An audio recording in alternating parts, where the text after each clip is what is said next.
باتوں میں صبر بھی کم ہوتا ہے، حوصلہ بھی کم ہوتا ہے، اللہ نے انہیں عقل بھی کم دی ہوتی ہے، اس کی حکمت کا تقاضا ہے۔ اور پھر جو بی بی امیر ہو وہ کبھی غریب ہو جائے تو اس کے لیے جینا مشکل ہو جاتا ہے۔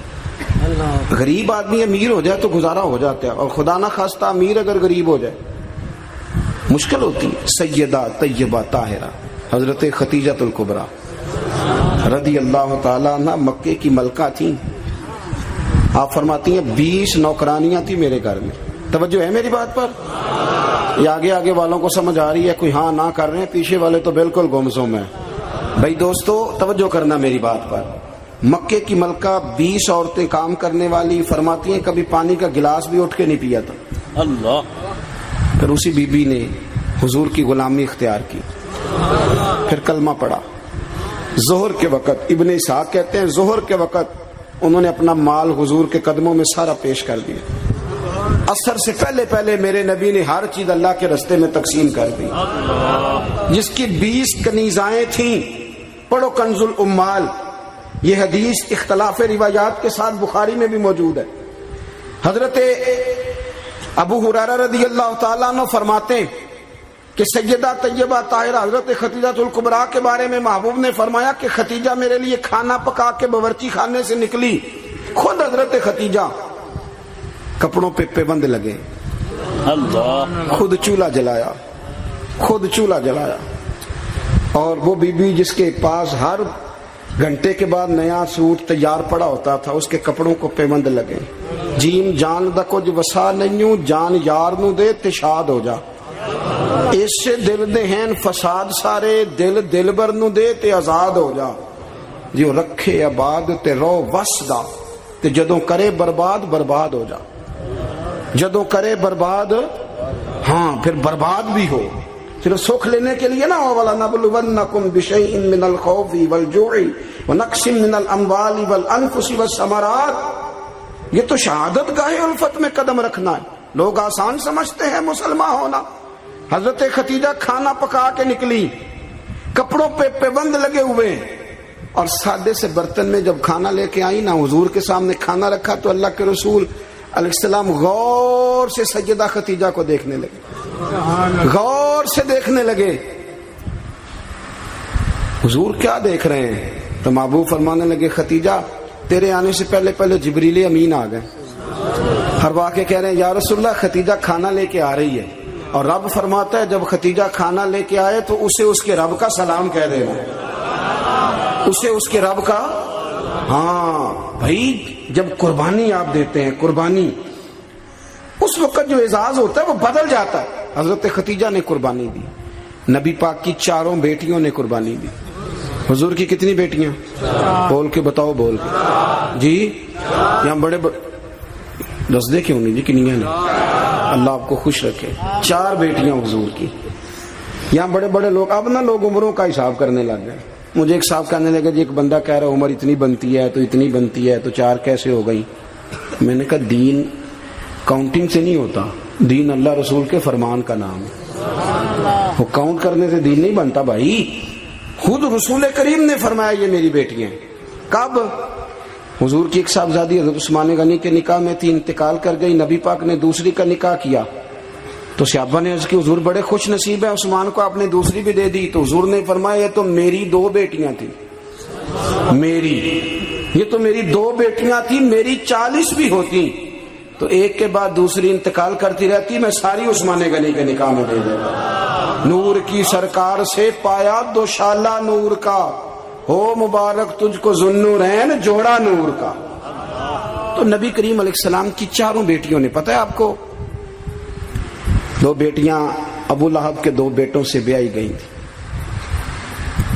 وہ جتنا لوگ بلیک میل کر سکتے ہیں نا، ایک تکلیف ہوتی ہے جسمانی، ایک نفسیاتی ہوتی ہے، کسی کو تنگ کرنا، اذیت دینا، بچوں کی طرف سے، ماں باپ کی طرف سے، وہ جو نفسیاتی تکلیف ہوتی ہے وہ آدمی کو بڑا کمزور کر دیتا۔ ابو لہب نے پیغام بھیجا کہ یا آپ دین کی تبلیغ چھوڑ دیں ورنہ بیٹیوں کو طلاق دے دی جائے گی۔ یہ جو دکھ ہوتے ہیں نا نفسیاتی ذہنی، یہ کرب ہوتے ہیں، یہ سہانے روح بنتے ہیں۔ ابھی نکاح ہوا تھا، رخصتی نہیں ہوئی تھی، یہاں آپ تبلیغ چھوڑیں یا طلاق دے دی جائے گی، میرے حبیب کریم نے فرمایا جو تیرا دل میں آئے کر، لیکن میں پیغام دین لے کے آیا ہوں تو یہ پیغام میں دیتا ہی رہوں گا۔ ان شہزادیوں نے قربانی دی، اظہار کیا، انہوں نے قربانی دی، طلاقیں مل گئی۔ حضرت زینب حضور کی بڑی صاحبزادی، سب سے بڑی شہزادی نبی کریم کی، ان کی بیٹی کے بارے میں صحیح بخاری کی حدیث ہے، صحابہ کہتے ہیں وہ حضور کی سب سے بڑی نواسی تھی جناب زینب کی صاحبزادی۔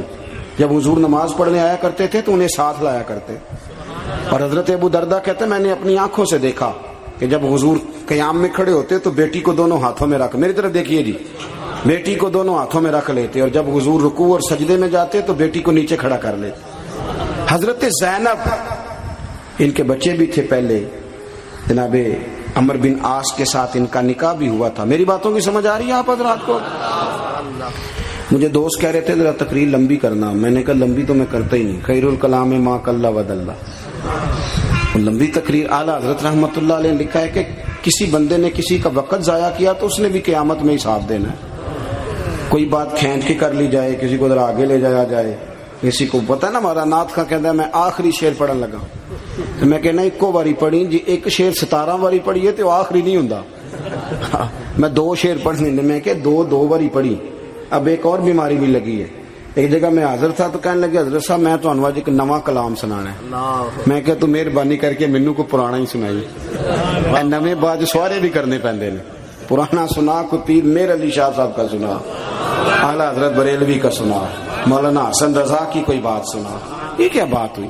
آمدام برسر مطلب جناب زینب گھوڑے پہ بیٹھی تھی، حبار بن اسود، حضرت زینب کے پیٹ میں بچہ تھا۔ ہمارے ہاں نا مکھی ماری جاتی ہے، حضور کے سارے خاندان نے قربانی دی ہے، سارے خاندان، توجہ رکھنا بات پر۔ جناب زینب کے جسم اطہر میں اولاد تھی، بچہ تھا۔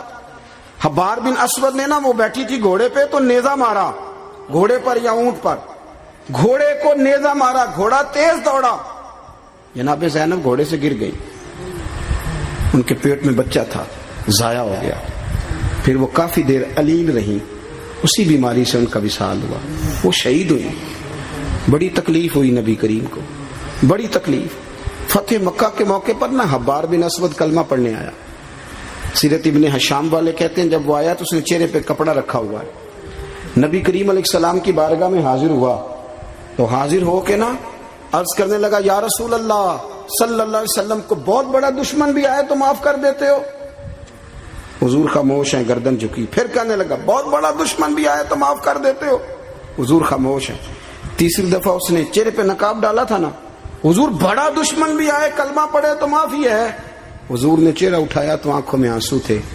حضور فرمانے لگے حبار یہ چہرے سے کپڑا ہٹا، بیٹیاں بھولا نہیں کرتی، تو کلمہ پڑھ میں تجھے بھی معاف کرنے کو تیار۔ بیٹیاں بھولا نہیں کرتی، تو پڑھ کلمہ۔ پورے خاندان نے قربانی، پورے۔ حضرت سیدہ فاطمہ الزہرا سے کسی نے پوچھا تھا بی بی صاحبہ دین کے لیے سب سے پہلے آپ کو کب تکلیف اٹھانی پڑی؟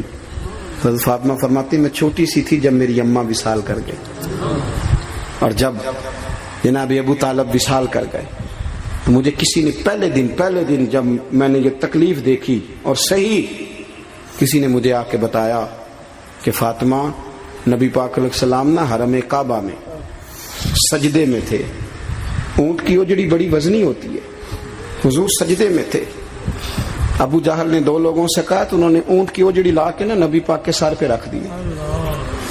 حضور علیہ الصلوۃ والسلام ساری قوتوں کے مالک ہیں، لیکن بظاہر حضور سر اٹھاتے ہیں تو تکلیف ہوتی ہے۔ فاطمہ نہ ابو بکر صدیق مکے میں ہیں نہ مولا علی موجود ہے، تو آپ چلیں گی؟ بی بی صاحبہ کہتی ہے میں اس عمر میں چہرے پہ نقاب ڈال کے نکلی، اس عمر پہلے دن نکلی، اماں چلی گئی، پہلے دن میں نکلی، اور جب میں حرم کعبہ میں گئی تو میں نے لوگوں کو اپنے باپ پر معاذ اللہ ہنستے ہوئے دیکھا۔ کہتی میں نے کھینچ کی اوجڑی حضور کی اتاری، نبی کریم نے میرا چہرہ دیکھا تو حضور رو پڑے۔ فاطمہ تو کیسے آئی؟ حضور مجھے اطلاع ملی۔ سیدہ پاک کہتی ہے میں نے حضور کو انگلی تھامی نبی پاک کی، اور میں حضور کو آب زمزم کے کنویں پہ لائی، نبی کریم بیٹھ گئے، میں نے پانی نکالا، حضور کی زلفوں کو دھویا، اور پھر میں نے کہا اللہ انہیں برباد کر دے جنہوں نے میرے بابا کو تکلیف دی ہے، انہیں برباد کر دے جنہوں تکلیف دی ہے میرے بابا۔ حضرت ابو ہریرہ فرمایا کرتے تھے جن کے لیے سیدہ نے اس دن دعا کی تھی وہ سارے بدر میں مارے گئے، سارے بدر میں قتل ہوئے، ایک ایک شخص نے تکلیف صحیح صاحب، ایک ایک شخص. آپ کو پتا ہے منافقوں نے سیدہ عائشہ صدیقہ پہ الزام لگا دیا تھا، جاگ رہے ہو؟ سیدہ طیبہ طاہرہ حضرت عائشہ صدیقہ رضی اللہ تعالی عنہا، حضور فرماتے ہیں عائشہ تیرے ساتھ نکاح سے پہلے جبریل تیری شکل مجھے دکھا کے گئے کہ محبوب رب اس کے ساتھ آپ کا نکاح کرے گا. اتنی پاک باز عورت، دین کا چوتھا حصہ حضرت عائشہ صدیقہ سے مروی ہے. حضرت عائشہ صدیقہ کی احادیث ہم نکال دیں، عورتوں کے مخصوص مسائل پر ہم قوم کو جو ہے وہ کسی طریقے سے قائل نہیں کر سکتے. ہم وہ پورا باب کو کیسے قوم کو دیں گے جو عورتوں سے متعلقہ ہے. لیکن آپ کو پتا ہے منافقوں نے سیدہ عائشہ پہ الزام لگا دیا تھا. الزام تو 1 منٹ لگتا ہے. کسی شاعر نے کہا تھا کہ مخلوق پتہ کیا کرتی ہے، کعبے کے اندر سے مٹی لے کے بت بنا کے اللہ کا شریک بنا دیتی ہے معاذ. اور وہ کہنے لگا تم اپنے الزام کو کیا الزام سمجھتے ہو؟ لوگ تو جناب مریم پہ بھی الزام لگا دیتے تھے کہ تو یہ بچہ کہاں سے لے آئی ہے. کہنے لگا مخلوق تو فنکار ہے اس درجہ کے پل بھر میں، سنگے در کعبہ سے بھی اصنام تراشے. تم کون ہو، کیا چیز ہے داغ کبابی؟ لوگوں نے تو مریم پہ بھی الزام تراشے. حضرت عائشہ پر الزام لگا. اور آپ کو پتہ ہے کہ مہینہ بیمار نہیں حضرت عائشہ.